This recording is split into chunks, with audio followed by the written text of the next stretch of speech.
তাকে তার বাসার নিচ থেকে উঠিয়ে নেওয়া হয়, অনেক নির্যাতন করা হয়। তাকে 5 দিন যাবত তাকে হন্য হয়ে ঘুরে খোঁজ নিচ্ছি তার পিতামাতার সাথে। তাকে বলা হয়েছে যেন সে বলে যে গতকাল তাকে নেওয়া হয়েছে।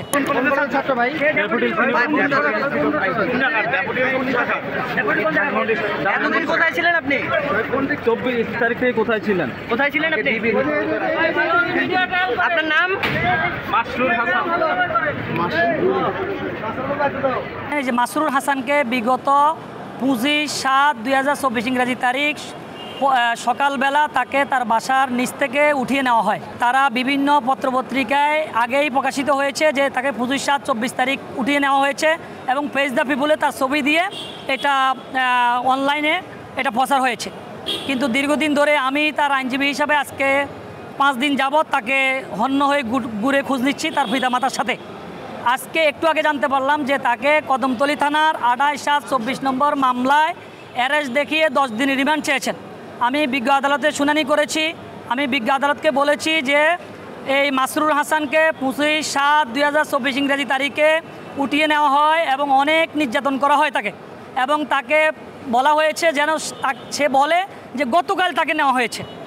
এবং সে ড্যাফোডিল ইউনিভার্সিটিতে সিএসসিতে পড়ে, প্রথম বর্ষের ছাত্র। তাকে লালবাগ জোনে নেওয়া হয়েছে। গতকাল রাতেও এডিসি মশিউর রহমানের ওখানে ছিল, গতকাল ওয়ারিতে ছিল, আজকে তাকে নিয়ে আসা হয়েছে। যেহেতু 10 দিনের রিমান্ড চেয়েছে, বিজ্ঞ আদালত সন্তুষ্ট হয়ে 2 দিনের রিমান্ড মঞ্জুর করেছেন এই মাসরুর হাসানের। আমি বিজ্ঞ আদালতে বলেছি যে বাংলাদেশের কনস্টিটিউশন, সর্বোচ্চ কনস্টিটিউশন যারা নিয়ে আসছে 33(2) বলেছেন 24 ঘন্টার আগে বিজ্ঞ আদালত আপনার কাছে আনার কথা, অথচ বাংলাদেশের কনস্টিটিউশন তারা ভায়োলেশন করে আপনার কাছে আসছে। রিমান্ড দেওয়ার কোনো যৌক্তিকতা নাই। অলরেডি 7 দিন তারা বিনা বিচারে তাকে তাদের কাস্টডিতে রেখেছেন, জিজ্ঞাসা করেছেন, এটা আমরা বলেছি। এবং আমরা বলেছি সিআরপিসির 61-এ বলা হয়েছে 24 ঘন্টায় তাকে উপস্থিত করতে হবে। আমি সেটাও বলেছি, কোর্ট আমলে নিয়েছেন। আমি বলছি যে তার ঠিকানা এখানে দেওয়া আছে। জুডিশিয়াল সাউন্ড সিস্টেম না থাকলে, যদি জুডিশিয়াল ডিসক্রিপশন না থাকে, তাহলে স্যার রিমান্ড দেওয়ার কোনো যৌক্তিকতা নাই। যেহেতু তাকে অনেক নির্যাতন করেছে, বিভিন্নভাবে শারীরিক এবং মানসিক নির্যাতন করেছে, লাঠির আঘাত করা, আর এই বিষয়টাই বলছে বিভিন্ন পুরা শরীর তার ব্যথা, এটাই বলছে। এতটুকুই আমাকে বলছে আর কি। আমি এত সুযোগও পাইনি। রিমান্ড শুনানির পরে তাকে নিয়ে যাওয়া হয়েছে।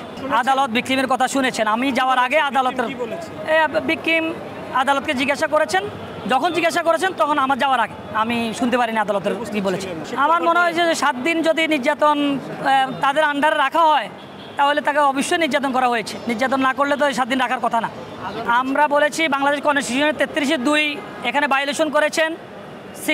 167 যে রিমান্ডের বিষয় আছে, উচ্চারণ ব্লাস্টের একটা আইন আছে, আপনারা জানেন যে অবশ্যই 24 ঘন্টার মধ্যে তাকে হাজির করতে হবে এবং বর্ণনা সহকারে, কিন্তু সেটাও এখানে করা হয়নি। অলরেডি 6 দিনের উপরে তাকে রাখা হয়েছে অবৈধভাবে, সেটা আমরা বলেছি। সিআরপিসি 61 মান্য করা হয়নি, সেটাও আমরা বলেছি। আমরা আমার যথেষ্ট আইনগুলোর কথা এবং আমি লিখিতভাবেও এটা দিয়েছি। আমরা আশা করছি যে আমরা উচ্চ আদালতে গেলে আমরা এটা নিয়ে বিচার পাবো।